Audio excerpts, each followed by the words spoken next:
It was a cold, rainy day in Boston. The weather called for a torrential downpour. Everyone was staying home. The street outside my office was bare and gray. The roads looked like rivers of asphalt, and the sidewalks glistened like liquid wax. What a time to be alive, I said to myself. Not a soul around and no reason to leave your house. Except I had to work. I always work. Just in case I have a customer when you'd least expect it. Hello? May I speak with Detective Noire? Yes, that's me. Oh, that's so silly of me. Of course. My name is Caroline Whitney. I need you to help me. You see, my apartment was robbed 1 week ago. They stole most of the food from my kitchen and some of my clothes. Who was it that stole from you? Well, that's the thing. I'm not rightly certain. But just the other day, my car was broken into as well. Not much was missing but some change. This sounds like nothing more than petty theft. I understand you're upset, madam, but this is a case for the police. Detective, you don't understand. Last night, I woke up to the sound of a window breaking.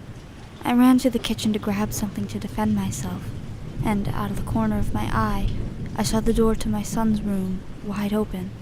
I looked in his room. He was gone. They had taken him. They're holding him ransom. They sent me this note.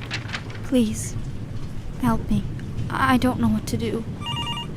My goodness, I'm sorry. I must answer this. She wiped the tears from her face before answering the phone. I felt strange about this case. It was intriguing, and I knew it would be dangerous. One thing was for certain. My day suddenly got far more interesting. The woman had given me the ransom note that was left in her son's bedroom. I walked in the rain to the address on the note. By the time I got there, I was dripping wet. I came up to the closed police station. It was scheduled for demolition in a few weeks. It seemed ironic to me that this was the place. I stepped inside, finally escaping the weight of the rain. Hello? Who's there? Come out with your hands behind your head. Hey! Ah!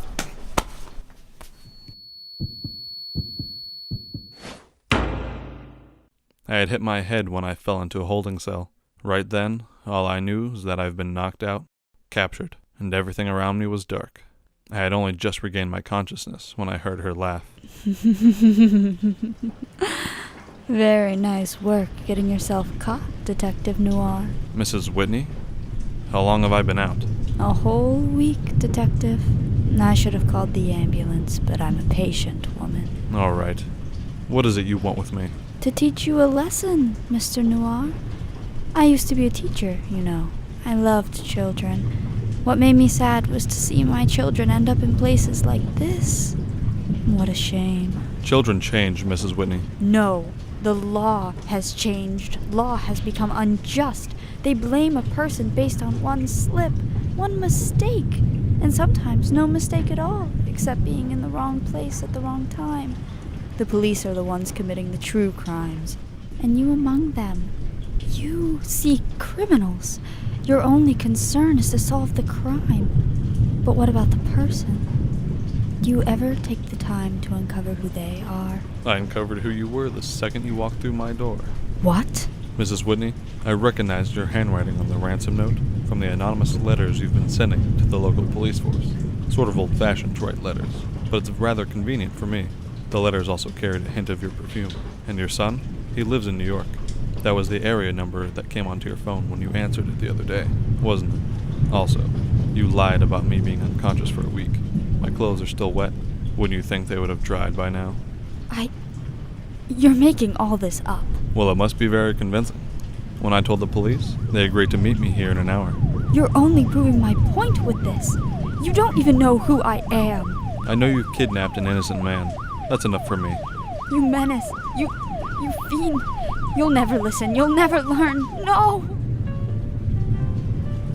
Mrs. Whitney was put away on a kidnapping charge. The only crime she's ever committed. Just trying to make a difference. She should have stuck to her day job. I went back to my office. Still a rainy day in Boston.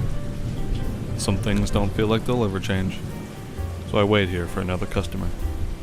Maybe a wife looking for her missing husband. Maybe a stolen necklace. All the same. It's my job. Solving the cases. Helping one person at a time.